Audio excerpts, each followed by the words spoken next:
What was your reaction when you started to see Upper North Kaibab? Definitely the force of those debris flows. Those are the red flags for me. It's not going to be a good place to be if you find yourself in the Upper North Kaibab and you get an inch of rain.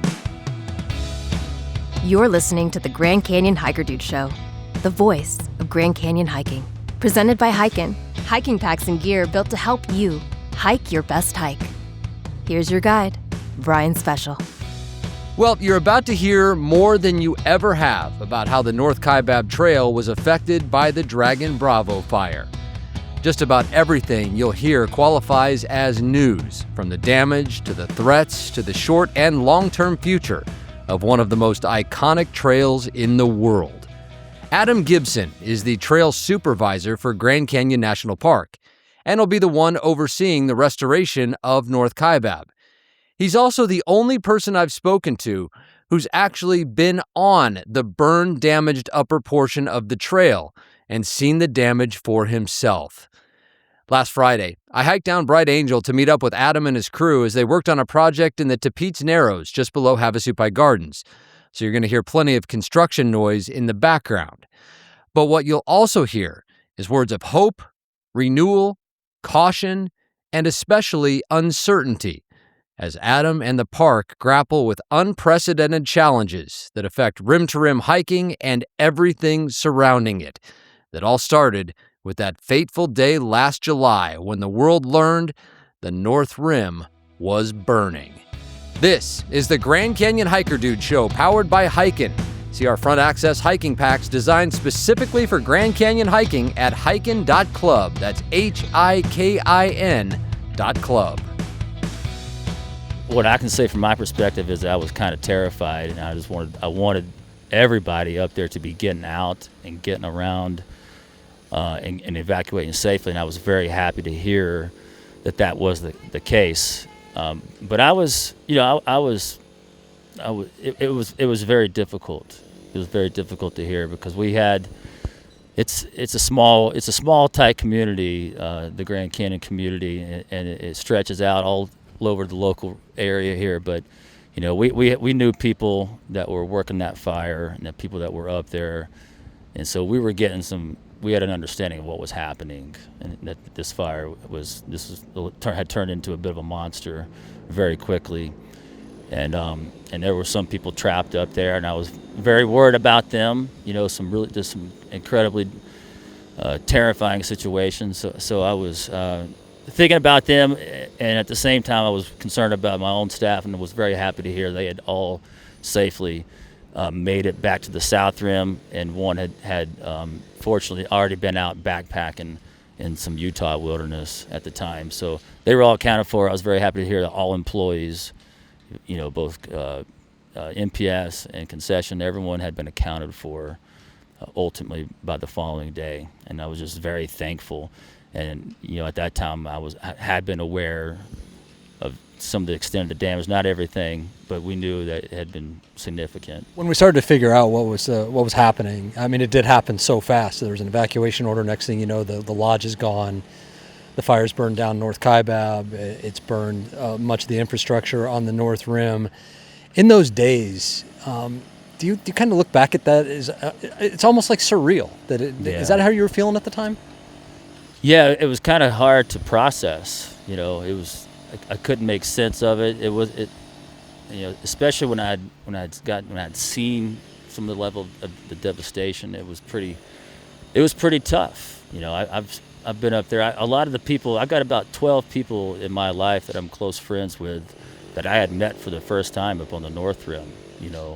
Working, either after the season or during the season, or doing the North Rim opener where we have a big push to get everything open up there.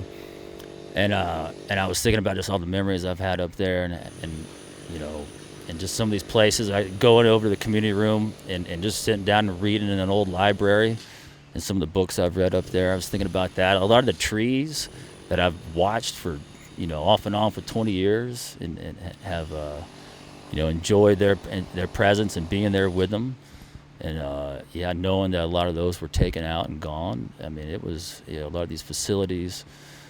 It was tough, but then ultimately I was just so thankful that everybody had gotten out. I really, given what that fire, what that turned into, and how bad that could have really been up on that peninsula, and people had been trapped.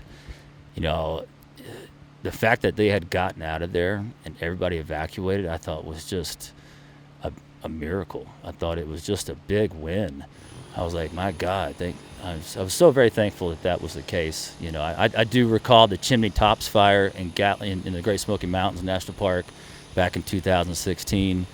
And when that went south overnight and went bad, that wasn't the case. There was a lot of people in the Gatlinburg community, a lot of structures, of course, that did not all get out. They were not all able to get out to safety, and it was a real tragic time. And I was going back to that and thinking about, I'm like, this could have been so very similar. And I know it was very traumatizing for the people that were stuck over there and having to work it, but still just very, very thankful that we were able to get them back over here safely. And then things things just kept getting, I guess you could say they were as bad as they were going to get when the lodge burned down. But the fire just continued burning for a long time after that happened. And so much of the trail system on the North Rim was just getting consumed. And we, of course, learned early on that just by looking at the maps, the watch duty maps and things like that the fire had burned down the North Kaibab Trail all the way essentially to the doorstep of Supai Tunnel, essentially, is what the maps showed. So when you started to see that and how that was going to affect you as a trail supervisor of this park, what did your mind pivot to at that point? Well, I knew I needed to get down and see it, once it was in a state where it was relatively safe to do so. But I also knew that there's no need to rush right now. Right now, there's a fire that needs to be fought and managed. But thinking about it, from my perspective, the North Kaibab Trail, it is a beast of a trail, and it is an absolute beast of a trail when all things are good. There are so many bridges. They're all a little different. Those are complicated. There is tremendous, or just huge, whetstone masonry walls that hold that trail together and hold the infrastructure of the pipeline. It's complicated when all things are good. When you throw the dynamics of a wildfire and the impacts of that, and depending on the severity of the burn, I have a pretty good grasp of that's just going to make things a lot more complicated for us, right? Talking about the Roaring Springs Canyon, especially everything from Redwall Bridge and up to the trailhead, that is a very active area. Even in the best of years. Even in the best of years. The heavier the snowpack, the heavier the snowfall up on the North Rim, the more active that area is. That's really particularly everything below Supai Tunnel, but even all the way up to the rim. The freeze-thaw cycle, the constant contraction and expansion, that causes a lot of movement in the rock and causes a lot of rock fall. The snow melt, when the snow melt happens, it absolutely, coupled with that freeze-thaw cycle, that causes a lot of rock fall. I assess it every year. I usually do at least one rim to rim, but usually do it a couple of times in mid to late March, getting good eyes on that. And for the most part, anything above Redwall Bridge, we're not really working on it in February, in January, even through March. We're not really getting up there until kind of that second week of April at the earliest is kind of typical. And even then, if it's a heavy enough snowpack, I know it's going to be probably not a good place to be.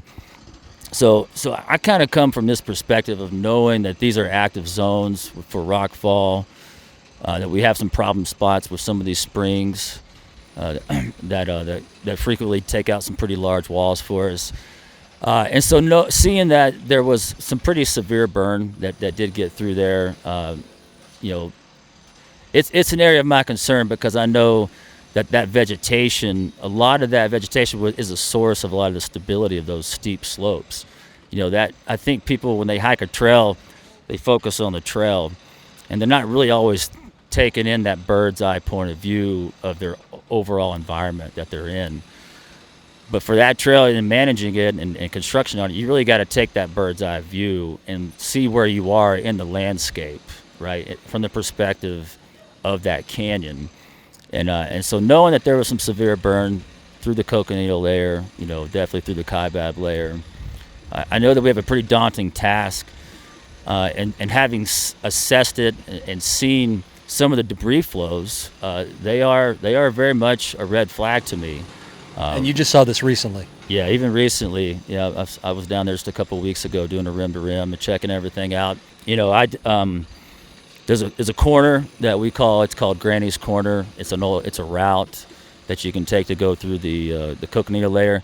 That's an area that we're aware of. It's just below the bottom of the Coconino switchbacks at a turn, and you kind of enter the Hermit Shale layer. That's not normally an area that's problematic for us, but since the fires, I see that we have a very significant debris flow that seems to come there. Whenever there's any kind of significant rain event. To what extent the rain event has to be, we don't quite know yet. But we do have rain gauges measuring up there, and when we're able to track those and identify those rain events that are probably pretty heavy in a short duration, it's pretty safe to say that that's the source of it. But what I've been able to see is that there's a lot of force in these debris flows, and they're taking out berms, and they're taking out trail structure and infrastructure we have pretty easily, and it's going to take a pretty robust. A pretty heavy amount of construction work with some heavy stonework for us to be able to have the strength to withstand the debris flows that are going to be coming through there, at least, I say for the next several years. Because as it is now, it's taking out trail, it's tearing it up. It can be fixed, and we will fix it, but it's going to be an area that's problematic. The Supai Deus area, the Supai Tunnel Deus area, that debris flow that's come through there, I'm not sure. I think it's been a couple of different ones that have come through there. But that Deus area kind of sits in the Roaring Springs drainage. We have the hitching rails there in that drainage. And the main hitching rail's been taken out from debris flows there. It's deposited a lot of pretty large boulders and a lot of ash and a lot of just sand and woody material right there on that clean slab that is normally there next to the restroom. That's now filled with about 5 or 6 feet thick of rock and ash and dirt, and it's clear that moves with some significant force in those heavy precipitation events. So those are areas that are concerning to me, and from the context of managing a construction crew that will be spending, to rebuild these, we'll be spending 8 to 9 to 10 hours a day in this environment, right? And I did observe for quite a while and listen for and pay attention for rockfall just when there was no weather, no wind event. And I was happy to see that I wasn't really seeing any significant rockfall in those moments. And that was not to say it's not possible, but I wasn't able to track much of it. And so that was a positive. But one thing that is clear to me is when we do have rain events up there, that is going to be a more hostile area than users are going to be used to. There are going to be heightened levels of risk associated with using that trail moving forward, I think, for the next several years than there have been in years past. And there's no way that all the hazards are going to be able to mitigate it, that everything's going to be mitigated out there. It's just not realistic. What do you mean by that, by mitigated? You mean you can't get everything back to the way it was, essentially? No. Time's going to have to do that. Recovery is going to have to do that, right? I mean, ultimately, the Coconino layer, it was pretty severely burned. It's a pretty poor source of tread material for us. That's the soil. It's very sandy. Those sandy soils, they don't like rain anyway. It doesn't really know what to do with rain when it happens. It mostly starts running off pretty quickly. Now that has been, a pretty heavy burn has come through there in sections of it. Now it's a hydrophobic soil, that means it's now got a deposit on the surface of it. It makes it even, makes its disdain for rain exacerbated, you might say. So it's going to flow, and the runoff's going to be even more significant than it is in normal circumstances. And so those are the sources of our problems for wall blowouts, for rock falls, and in this case, it's going to be the source of debris flows as well. And from what I can tell, some of those debris flows, they definitely have, in the heavier rain events, there's some pretty tremendous force up there, and it's going to be a source of problems for us. I think, we've been fortunate, I think, in not having having a pretty mild winter. I think that's maybe one of the best things we could ask for given the circumstances. I've also seen some positive sign of some of that scrub oak regenerating. So I've been seeing them bud out and some sprouts coming. That's a real positive sign, in my opinion. Knowing that species does put a lot into developing a strong root system, that's going to be one of the best things that could happen for us, is for a robust spring and a strong sprout of that scrub oak and New Mexican locust to start stabilizing those slopes. If you're stopping every time you need fuel, you're hiking the hard way. hiKin packs put what you need up front with a front access harness and 6 built-in pockets. That means your snacks, water, essentials are always within reach while you keep moving. Our Rim-to-Rim pack and Canyon Elite both carry 25 liters. The Canyon Elite gives you extra support with a hip belt. Hike your best hike at hikin.club. That's HIKIN.club. Welcome back. Much of the work Adam's crew was doing in the Narrows as we talked relates directly to what he thinks will need to be done on North Kaibab, especially on the switchbacks between Coconino Overlook and Supai Tunnel. That will mean reinforcement work with stone walls and stone footing called riprap, which can be mistaken for cobblestone. If you can picture the steps down South Kaibab right before Uwa Point, that's what riprap is like. But the work is slow and detailed, and perhaps a good example of the patience that will be required for the proper rebuilding of North Kaibab. We're certainly going to be putting a lot of effort into building stone walls and laying hand-laid stone riprap through sections of the Coconino and trying to harden that tread with a lot of this riprap, because it's just such a strong, united front when you have all that connected with stone retaining walls and bedrock and hand-laid riprap. It's about the best thing we can do to set it up to be successful and to be able to withstand a lot of the future debris flow that's going to be coming through there. But that is time-consuming. To share some context, all the riprap work that's taken place on the South Kaibab Trail, has really happened over the course of about a 7-year period, dispersed, over between 2009 to 2012, and again from 2020 to 2022. So about a 5-year period. But the riprap that they see, like in the Coconino layer, and you'll see some of the Supai and some of the Kaibab layer in those zones, that's the combination of about 5 years of work, with about 2 different construction crews working in tandem. That's the kind of time it takes to build that level of construction. It takes a lot of time. It's hard work. And I think that would be a pretty comparable comparison to really harden and get the Coconino switchbacks to the state that I think they need to be able to withstand the impacts coming from the Dragon Bravo fire, and to be able to be set up for success, for the use it's going to be getting, both from the hiker use and from the mule traffic. That's what it would take, and it's a real arduous, time-consuming, hard process. Shorter term, I think we can mitigate a lot of the hazards the way we typically do, repairing stone walls, clearing rock slides. That's going to take longer than in previous years, and I think just one thing that we need to understand is that, progress is going to be slower than normal for us in the rehabilitation, just because the area that there's an elevated level of risk, particularly from my point of view for the construction worker, because they're in these zones, for 9 to 10 hours a day, right? And so, we're going to have standards of safety in place to ensure that we're not putting workers we're not exposing them to more risk than we should be, right? Such as putting them in, down there working on the trail during a monsoon, right? Something that we, quite frankly, do all the time, but we're not going to be doing it so much in that situation, just because the risk is higher, right?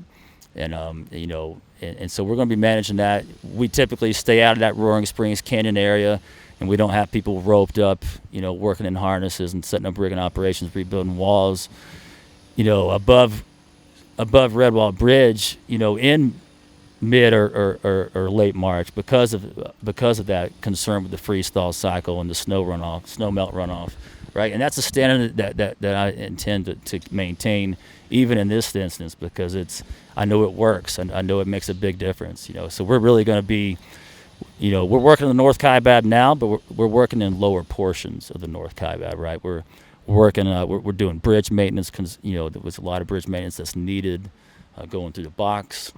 We're covering exposed pipeline. We're clearing rock slides. We're doing what we can.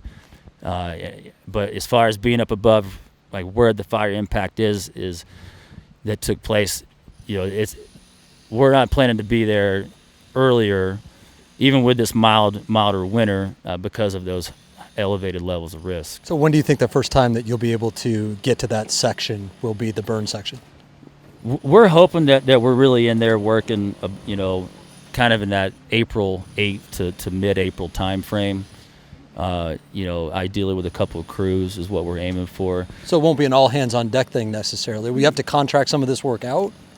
We're not planning on contracting this work out. That's, it takes a tremendous amount of work to manage a construction contract, and we don't have the bandwidth for us to be able to manage a construction contract on top of running a crew that has day-to-day operations and has multiple projects going on. No, really what we're looking at with the hiring constraints that we have, right? We have some vacancies. We've had some people leave that were some of our top skilled crew leads and talent that, have moved on from this administration this year, and those unfortunately are unable to backfill. And seasonal hiring is the same challenge as it is every year in the summertime, as all national parks are competing for really the same relatively small workforce of trail builders and trail workers that want to do it, right? And so we're hiring. We're doing as much as we can, but realistically, we're looking at having about 3 crews working there that are employed by Grand Canyon. We are coordinating with Saguaro National Park to try to get a crew up here as well to help support us there for a few months, to the extent that funds can support. And we're even pursuing coordinating with the Ancestral Lands Conservation Corps to bring on a few IP interns, is what they're referred to really just kind of work with us and join us as a trail crew worker, right? So we're trying to I think we're maximizing our resources, and the bulk of our resources will be focused on the North Rim this year and really for the next several years, I would say. But we still have things and obligations and operations we have to maintain day to day all over the park, right? Based off the South Rim, compost toilet cleaning, NPS mule packing services. We got work orders and things we got to respond to from the South Rim on the Bright Angel and South Kaibab. So we always have to have a presence over on that side as well, anyway. But yeah, absolutely, the bulk of our resources are in the planning of being up there. But for us, I think it's important to know that there's a lot to do. There's a lot of work to do, and we're going to work on it. We're going to work hard like we do all the time. But we're going to do it smart. We're going to be intelligent about it, and we're going to do it as safely as we can and manage the risk that we can manage to the extent that we can. I think it's great, and I'm grateful for it, that the park's stance has essentially been that they're making this a priority. It's clear from everything that they've said that this is going to be a priority.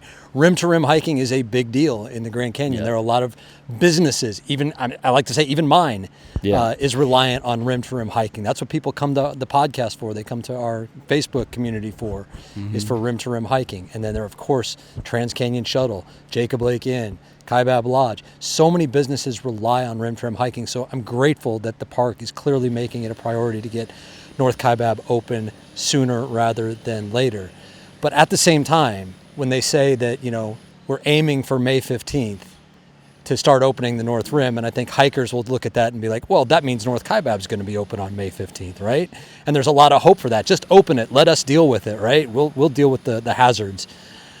What is the realistic timeline for North Kaibab to be reopened? Well, realistic. Ultimately, the decision to close or reopen a trail is ultimately, that's the responsibility of the superintendent, and that's a pretty common standard at most national parks, and so it's really at that level to make that determination, and so I won't speak for his, for everything he's having a balance and everything that he's seen from his seat. He's getting an even bigger picture of everything. So that's ultimately going to be his decision. And we have a superintendent that is very good at taking in all the information from all the sources and getting all the data he needs to make the best decision he can do. And he's also decisive, which is a great thing. What I can say from my perspective and from managing construction crews is we, if the park was to decide to open in mid-May, from a point of view of construction work management, we're going to still be working on that trail, right? That's a certainty. We're going to be working on it through April. We're going to be working on it through May. We're going to be working on it all through the season. We are a trail crew program that is very much, we have a tremendous amount of experience in doing construction work on open trails where we have visitors and mules coming through. I can say very safely, with some certainty, that trail will not be mule passable. Probably not this season. I think we'll try to get mules for pack support to the extent that we can, but probably for the most of the season, it probably won't be mule passable. If we get it to that point, it may be later in the year, be late in the year. For a hiker to pass through, it's a little bit of a different. It's a different context. A hiker can, depending on their skill set, they can hike. I think about the Royal Arch route, right? That's not really it's not even much of a trail at all. It's just a route. But yet a hiker can navigate that route safely and effectively. In the current situation, we have retaining walls that are out. We have rock falls that are there on the trail and that have taken out walls. And so we have quite a bit of work to do. We have quite a bit of construction work that we got to do to be able to divert these debris flows off trail to keep them from doing further damage. Otherwise, the repairs we make they'll just come back. They'll happen again. So realistically, it's probably not me to make that determination. But what I can say is whenever the park does decide to open it, there will be the presence of several construction crews on the North Kaibab continuing to do work, and so there will be temporary closures even on a day-to-day basis, on the daily, where people are having to wait while we have rigging operations and fall protection systems set up. Even if they were to open it, that's going to be something that the hiker is going to have to face. North Kaibab is a corridor trail, and corridor trails, that's not just a moniker, that is a classification in the National Park Service. So doesn't North Kaibab have to be up to a certain standard, which is, I think, the highest possible standard for a trail for the public to be able to pass safely before it can reopen? Yeah. I can say with certainty we're not going to have it to that same high standard that people have come to expect on the North Kaibab. Very, very, very easy to hike through, very easy to pass through. It's not going to be quite to that extent by May 15th. I can say that pretty, I think fairly and honestly. But with that said, there will be sections that it will be narrow, right? Like the trail itself might only be a couple of feet wide, but technically it's still passable by a hiker, right? It is possible. And so I think that's something that hikers are going to encounter. We still have some winter ongoing, and we also have the spring season and monsoon ahead of us. That could very quickly change to where there's more catastrophic failure, right? Where there's some very large walls on the North Kaibab. If people recall, in 2023, we had about 25 retaining walls fail on us in between rock slides and freeze-thaw cycles and snow melt. And that really ultimately took us a couple of years, over a couple of different seasons to be able to get all those repaired. We had one that was about 30 feet wide by about 18 feet high. It took a couple months to build that wall. I am happy to say that there's only one wall that's about that size that I see down currently, and it's actually more in the box, and we're able to bench in and get that more passable. So that's a bright side, but we still have quite a few walls that are down. There's about 10 across that trail that are out that we already know we have to rebuild, and there's a number of rock slides and rock falls we've got to deal with as well. As far as taking in all those factors and taking into consideration, what the users are wanting, that's really going to be a decision for senior management, and I'll respect their decision. And ultimately, whatever they do, and whenever they do decide to open it, there will be that presence of our trail crew down there, and I think it's important that people realize that they're going to be seeing that through this season and likely through the next seasons as well. Based on what you said about even having your crews in there during monsoon season, you said you wouldn't. Mm-hmm. So that's another factor that has to be considered, is just the times that people can hike. Yeah. Even if it's reopened, if it's going to be dangerous for the foreseeable future for your crews to be in there. Obviously, hikers can't be in there at the same time. So that's another thing that's going to have to be managed. Well, yeah, it gets pretty complicated, right? I think managing a park and managing all the different needs and uses are challenging, right? I do think that Grand Canyon's done a great job at developing some alert systems. I know our hydrologists have been working hard to develop an evacuation plan for the box area of the lower North Kaibab and for the Phantom Ranch area, and have been putting that into place with a ready, set, go. I know that they're also in the works on doing something similar on the Upper North Kaibab, and I've been working with them, with a lot of our science and resource managers, to develop something that we can use from the perspective of construction workers, right? Being there, what level do we need to, what information do we need to have to attain certain parameters to know that, hey, today's a go day, probability things are going to be good for us today, in all probability. And at what point do we have to, what are the parameters that we need to establish to say today is going to be a no-go day, and I think certain precipitation events at a certain level are going to really just be kind of a hard no for us, and we'll be taking in factors. They've set rain gauges up at the head of the Bright Angel Canyon, up there towards Point Imperial Road. They also had the information on Bright Angel Creek, and they've had rain gauges at Phantom Ranch for a while. But just taking in, they have several rain gauges now to where we can monitor the precip and the flood risk, the flash flood risk. I think those have been some real positive gains, and they have coordinated with USGS to have these alert systems in place to where people can download it and get these, and becoming familiar with those evacuation plans are going to be important.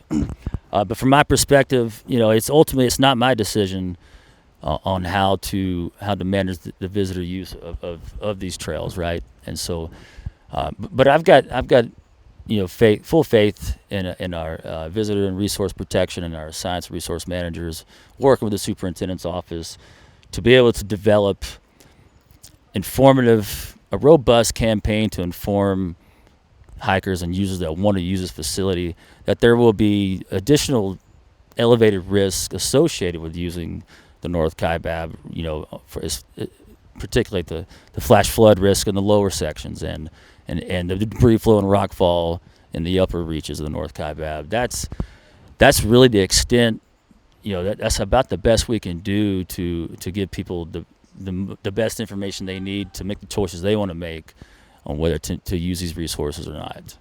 And ultimately, the individual's responsibility, it is on them. But we do try to, I think the park does a great job at trying to educate them as best we can and to try to control the variables as best we can. I mean, just what is best in worst case? Might we be without North Kaibab, at least Upper North Kaibab, for the entirety of this coming season? That kind of depends, right? Like we still have a winter to get through here, yeah. Right? if we were to get some heavy snows and maybe have some heavy or early spring heavy rains come in on top of a decent snowpack, then that could be pretty problematic. That could be real problematic and could cause some pretty significant damage on that trail pretty quick. I think there's also the possibility that the trail is opened earlier in the season and we're doing construction work on it, but then we have some significant monsoon event that then just hammers the Upper North Kaibab, or it just flash floods significantly, and there's a lot of infrastructure in that box and in the Phantom Ranch area that the North Kaibab travels. Those are scenarios that are real, that could happen, that we're fortunate, I think, that hasn't happened at this point, and I'm going to hope that remains the same. Remains to be the case. Ideally, in my ideal situation, we would have nothing but nice, light little drizzles, right? But we all know that that's not the reality of it, and so those are real possibilities, and I think the park will adjust and adapt to those changing situations as they come. But right now, it is possible for the North Kaibab to be open to users at a decent time frame this year. Maybe it's not May 15th. That might be a bit early considering some of the construction we need to do. But it's a goal. It's not an entirely unachievable goal either. It's if we continue to have a very mild winter, and people understand that the conditions up there are going to be quite different. There are going to be additional risks. There's going to be a lot less services available up there, but kind of take more of a backcountry user wilderness frame of mind. It is possible for that type of user to be able to get up and navigate through the North Kaibab. When you got over there a couple of weeks ago, which would have been mid-February, you said you did rim to rim to go over there and check it out and get boots on the ground. I imagine you had to be pretty intrigued on your way over there to see, as a trail guide, to see what the damage was, what the future looked like. What surprised you the most when you got over there, or did anything surprise you? Just what was your reaction when you started to see Upper North Kaibab? Yeah, definitely the force of those debris flows. Those are the things those are the red flags for me. And knowing that those are happening in the rain events, it's going to be important. It's not going to be a good place to be if you find yourself in the Upper North Kaibab and you get an inch of rain in an hour. And by force, you mean just the amount of debris that's just pushed across the trail and down the slope? The strength of it, right? The momentum of it. So like the one at Supai Tunnel, it's clear to me that that's really where the Roaring Springs drainage comes together proper. In that little basin, and it was clear to me that those debris flows, at least one. It looks like there's been a couple through there, but one in particular, that the momentum of that wasn't necessarily following where the water would have traveled naturally, right? It was just going where its own momentum took it. So it was taking out stone structures, steps, whatever it wanted to. If it got pretty close to the restroom facility, but fortunately it didn't take that out, but it would have very easily taken that out had it been in its path. That to me is a red flag, because I've never seen that at that location. That's really not a location that we're real concerned about with heavy flows, with heavy debris flows, heavy rock fall. But that was a bit of an eye opener for me, for sure. And it's the kind of thing I'm like, that's going to be an issue that we got to deal with. It's also pretty clear to see that there's been a clear channel carved. If you stand on Redwall Bridge, you look up and down canyon, you can see that there's been some force through there. It has cleared out a lot of large boulders that used to be there, and it has pushed a lot of very large boulders to the side. As it was carving its path, and so it's clear to me that there's some force behind these events, and I think when the weather's good and it's a nice sunny day, and even there's not even like if it's just a good day, you still can't mitigate all the risk associated with hiking up there, but they are far less. It's when you have those heavy, when you have rain events, and to what level those need to be are hard to say, but typically if you have a heavy rain in a short duration, those are kind of the worst case scenarios. Those are going to be not a good place to be, and I would generally recommend trying to plan your trip to where you are not there. And it also comes with the flash flood risk in the lower portions of the North Kaibab, because of the narrow, tight canyon that the box is, right, and how much of the Bright Angel Canyon watershed that has been impacted by the Dragon Bravo fire. It's going to be an issue that until we really see a heavy monsoon happen, a heavy rain cell hover over those canyons and over those watersheds, we're just not going to be able to know fully until we see it, until it happens, right? And I think this park's done a pretty good job to plan and to anticipate for that, and to get the data and the science in for it, to where they can monitor it and set themselves up into a place to where they can adapt and adjust the plan as they need to, as they take in this information, all while trying to strike the balance of trying to keep parks open and accessible to the public to the extent that we can. And I think that messaging from Superintendent Keeble is a pretty, I think it's a pretty fair message to say we'll open what we can, where we can, when we can, and just knowing that the park's also going to be taking all this information into account and adapting as they need to, as things develop and as things occur. Let's say that it can't open above Redwall Bridge, let's say, because that's where the problem area obviously is, from Redwall Bridge, that area on up. Do you see a scenario where it could open to Redwall Bridge or maybe to Manzanita? Because those areas would not seem to be as affected by the runoff or the burn scars. Sure. Yeah. I think that's a possibility. That's what ultimately the park's done that before. They've had closures. Even a couple of years ago, we had it opened up to Cottonwood, which is pretty close to Manzanita. Eventually, it was expanded to be opened up to even Manzanita. And that's a real scenario, and that might be something that the park ultimately decides to do. And I think that's very much in the realm of possibility. And that wouldn't be a poor decision. But again, folks at a higher grade than me are going to have to be the ones that make that decision. And I think that they have a good team here to at least give them as much data and information as they can to maybe make the best decision and what is best, considering everything that needs to be considered. I know this might be outside of your area, but we talk about that area, the eye of the needle through the red wall, and while the fire did not burn down that far, we know that it did burn right above that area, because Roaring Springs is essentially in line with where the Grand Canyon Lodge was. So we know there's burn scar just above that.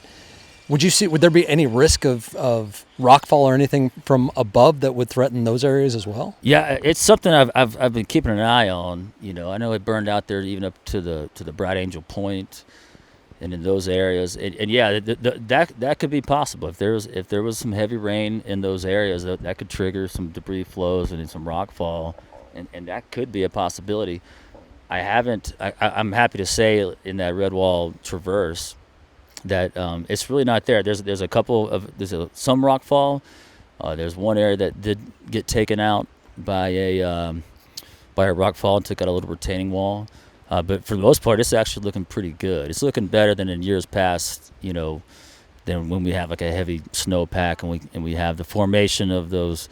There's some very beautiful ice waterfalls that'll form in that area, in certain areas that are quite remarkable. It can also be the source of a lot of trail destruction, and I was happy to see that none of that was happening, at least, and I was pleasantly surprised to see the condition of the North Kaibab below Redwall Bridge, given that it did burn above there. So what's next? We're sitting here in February.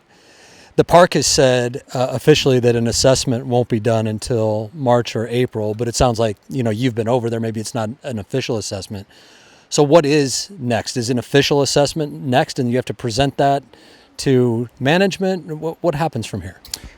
Yeah, I mean, I'm presenting this information. I'm working with them, in real time, right? And yeah, I think that there'll probably be one or two presentations, or at least meetings where I'm sitting with the park leadership team and with my chain of command, and we're looking at what I'm recommending, and they're taking that into account with the other recommendations that they're seeing from some other divisions, and they're going to have to ultimately reach that decision. That's going to sit on them. That's happening now. I mean, it's not all these things are being taken into consideration now. These kind of conversations are happening now. It's a process, right?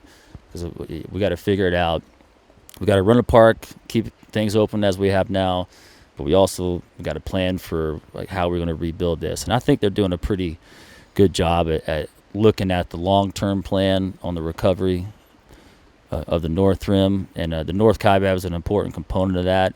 I do think that there's a little bit of truth in that, seeing the threats perhaps that I'm able to observe or expect just from my experience and years of doing this kind of work and seeing it. Some of the threats aren't as easy to perceive in a place like the North Kaibab as you might say in a place like the Kinship Trail, the Uncle Jim Trail, where there was some pretty severe burn and it just took out a bunch of trees, old growth and all. And in those types of situations, when you see a 5 or 6 acre area just taken out by a wildland fire and you have a bunch of hazard trees, it's pretty easy to see that that's a threat, right? It can be a little bit more hard to spot if that threat is not as obvious. I think the North Kaibab can present itself as a little bit less obvious, right? And that's part of my job, is to kind of help them, paint that mosaic and see the overall picture. I think I've got some great colleagues that I work with my chain of command, with the division chiefs of FMD and with the division chiefs of science and resource management and some of the experience of our backcountry rangers. I think there's a pretty good collective team here to be comfortable and experienced enough to be candid with management and ultimately present them with what we think is the best decision moving forward, and then respectfully stepping back and letting them make that decision.